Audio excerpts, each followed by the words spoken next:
Hey, what's going on, guys? So if you are watching this video, that means you've probably already watched my first video, which was my non-spoiler review for Deadpool 2. This one, we are diving into spoilers. We're going to talk cameos. We're going to talk story. We're going to talk a little bit more in depth of some of the stuff that kind of caught me off guard and some of the surprise characters that pop up in the movie. So with that being said, this is your spoiler warning. If you have not seen Deadpool 2, by all means, please pause or stop this video. I would prefer you pause it than stop it. Go to the theater and watch Deadpool 2. It's a really fun movie. Then come back and maybe watch my first video just to get my opinions on what I thought of the movie. And then jump over to this one and we can dive right into a bunch of the spoilers. So with that out of the way, let's talk spoilers. All right, so the first major spoiler of the movie I'm going to start with is actually at the beginning, within about the first 5 minutes before we get to the main course of the movie.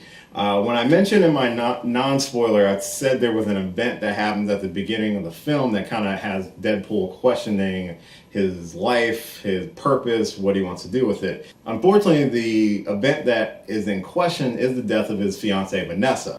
The movie basically picks up with Deadpool mercenarying and killing folks, and one of the people he was supposed to kill got away, ends up tracking him down and attacks him when he's home, and in the ensuing fight, a stray bullet hits Vanessa and kills her. So the movie starts off with the death of his girlfriend, and he blows himself up because he is riffing on Logan, whereas Logan had Wolverine die in the end. Spoilers. He's riffing on it too. It's like, oh, this one's gonna have a death in the end too, and he blows himself up. The first Deadpool movie, if you remember, the opening credits jump right in. It's just a slow motion of the car crash that takes place in the first action sequence of that movie. Whereas this one is basically a riff on the classic openings of James Bond. It also has there's a music video out. I actually watched it recently. It's really funny. Performed by Celine Dion for the Deadpool 2 movie, and the song playing is the song that's in the music video. And the credits are basically like, holy shit, did they really kill her? Is that how we're starting this movie off? Et cetera, et cetera, et cetera. Another thing with the cameos in the movie, there are a bunch of them, and I know I missed a couple, and I'm really mad I missed a couple. But there's one in particular that I'm so glad I caught. It's kind of a callback to the first movie. If you remember the first movie, where Deadpool basically he goes to the X Mansion to try to get Colossus and Negasonic to help him, and he goes up to the mansions, and basically he's like, it's almost like the studio couldn't afford another X-Men. So they call that back in this one, where he's in the mansion. He's in the mansion sulk after Colossus picks up his exploded carcass. He's going around the X Mansion sulking. He's riding around in Professor X's wheelchair, and there's a point where he's talking to Colossus, and he's like, "There's still." It's like, there's still only two of you. Why are there only two of you? And it cuts off camera to show Professor X, Beast, Quicksilver, Storm, and Cyclops, and Beast just slowly closes the door so he doesn't see him. And it's all the X-Men First Class characters, so it's not the original X-Men trilogy characters. I would have kind of liked if it was the original trilogy characters, but they probably went with the First Class characters mainly because that's where they're filming the next X-Men movie, and it's just easier just to have them go from one set to the other for a quick couple minute take. So that's probably my favorite cameo of the movie. There's some other cameos in this movie as well. I'm trying to remember. It's been a week, and I'm really sorry. It's just, there's a lot of stuff going on, so I don't know why I said that. There's a lot of other cameos in the movie, but that was probably the most entertaining one I can think of. Another big thing in terms of the jokes and the references is that nobody is safe. They make a DC Universe joke where Deadpool's like, "I'm Batman," or he's having a fight with Cable, and Cable gets really dark on him, and Deadpool's like, "So dark. Are you sure you're not from the DC Universe?" And there's a Hawkeye joke in there, which is kind of like low-hanging fruit. I think he calls him Thanos at one point. He makes a One-Eye Willie joke because Josh Brolin was in The Goonies. Even there's a shirt that Deadpool is wearing during a particular scene with Cable. What looks like the Hawaiian shirt that Chunk wore in the Goonies. So that was kind of a quick reference as well. So yeah, so no stone was left unturned in terms of the jokes. Which again, there were so many jokes, and as you can tell, I'm missing a lot of jokes, is because that was one of my issues with the movie, was that the jokes in the first Deadpool were really paced well, whereas this one there's so many, and if you're laughing at one, you might miss another. So that was probably my biggest issue in terms of that. There was a surprise character they actually, for the villain of this movie, there was rumors that it was actually going to be Cable, but Cable served more as an antagonist to Deadpool and to X-Force, which we're going to get into X-Force in just a minute. But it turned out to be the Juggernaut was kind of the main surprise villain at the end, which I thought they did. I thought they did Juggernaut really well. And from the rumor I heard, I think Ryan Reynolds actually does the voice of Juggernaut. He just drops his voice and kind of they modulate it a little bit. So I really like that in terms of their use of Juggernaut. In terms of the villain, this one doesn't have a clear-cut villain, because remember, Cable comes back from the future to kill Russell, aka Fire Fist, the little boy that Deadpool is trying to save. Because in the future, Russell ends up becoming a super powerful mutant, and he ends up killing Cable's family. So the reason Cable comes back is to save his family, but to also, the point he's coming back in is the moment when Russell makes his first kill, and is in turn he is set on the path to become the antagonist of the future that Cable is from. So in terms of Deadpool, the biggest thing is that he's trying to help alter his future. So that's kind of a spoiler in terms of why he's coming back to kill Russell. Russell ends up teaming up with Juggernaut because when Deadpool is locked up with him in the mutant facility, they have collars on there preventing all their mutant power. So without his power, he's a walking pile of cancer, and he's slowly dying. So he's just telling the boy, like, hey, leave me alone, I don't care about you, blah blah blah, which kind of sets him off the path. So in order to save him and to stop Cable, we get introduced to X-Force in the movie, which brings me to another point that is a spoiler. X-Force in the movie does a great job setting up X-Force at the end of the movie. However, the X-Force that is introduced in the movie do not last that long.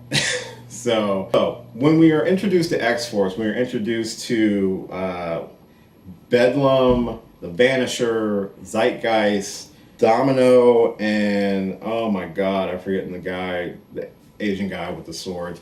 I'll put the name right here, but I'm forgetting him. I do apologize. We're introducing them, and Peter. Can't forget Peter. Peter basically is just a regular guy who just answered the ad. So they basically have this really big speech, and they squad up, and they plan to attack the convoy to save Russell and to stop Cable. They go jumping out of the plane, but Peter does make a comment that the wind advisory shows that the wind gusts are huge. And what ends up happening is, as they're all landing, everyone except for Deadpool and Domino and Peter pretty much die on impact because I think Bedlam gets hit by a bus. Shatterstar, that's his name. Yay. Shatterstar gets chopped up in a helicopter. The Vanisher gets electrocuted, which we end up finding out is played by Brad Pitt. And Zeitgeist gets dropped in a chopper, but Zeitgeist has the ability to spew acid, and when Peter goes to help him, he ends up spewing acid all over Peter and killing Peter. So X-Force was kind of a red herring because they advertised it really heavily during the trailer and all the TV spots and stuff like that. But when I say by the end of the movie they do set it up really well, is that probably the actual version of X-Force we're going to see in their follow-up movie is featured at the end of the movie, whereas they're able to stop Russell. They prevent him from killing the headmaster that was abusing him. They stop Juggernaut. So they end up changing the future, but at the same token, Deadpool ends up taking a bullet to protect Russell, but he has one of those collars on that that nullifies the mutant ability. So he ends up dying.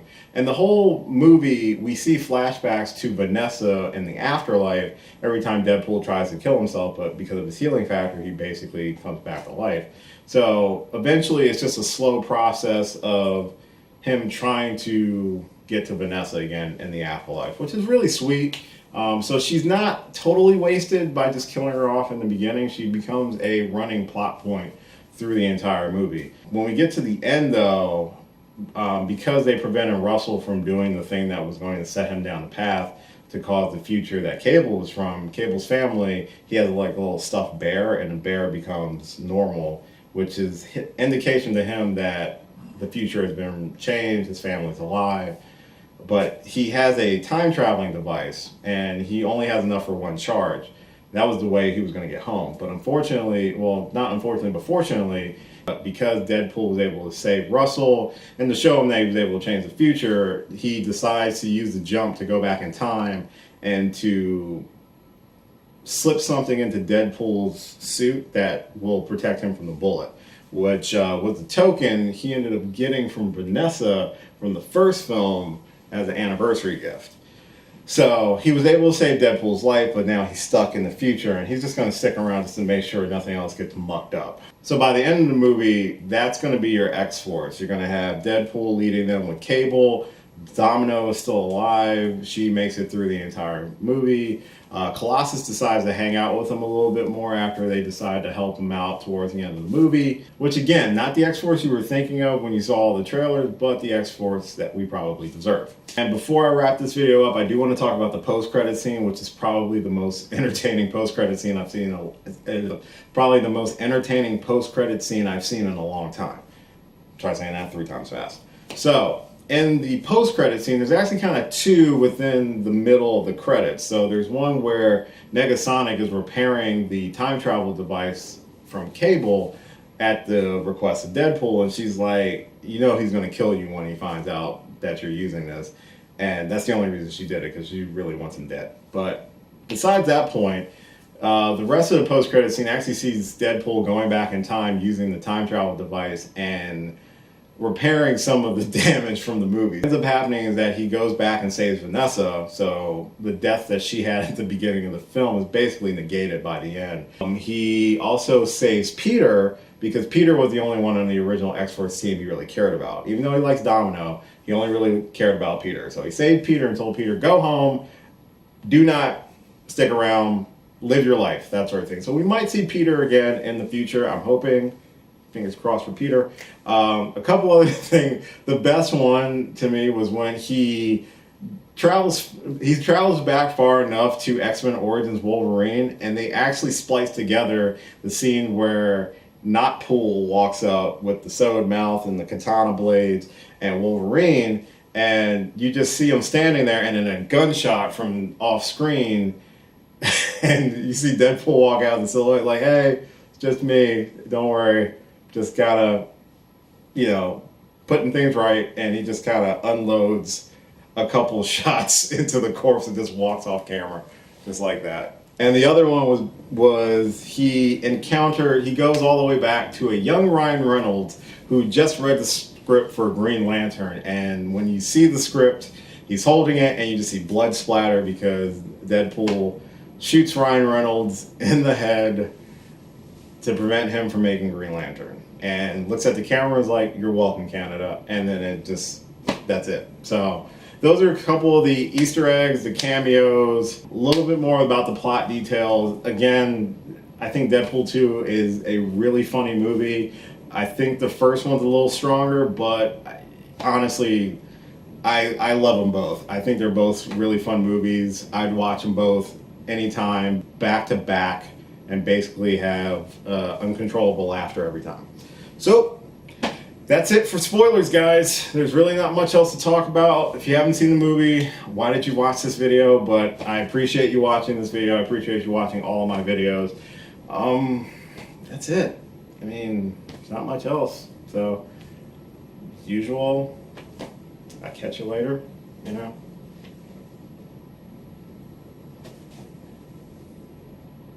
You can go. I mean, I don't have anything else to talk about. Like, share, and subscribe. I'm not going to have a post-credit scene. Sam Jackson's not going to walk up in some little onesie with an eye patch.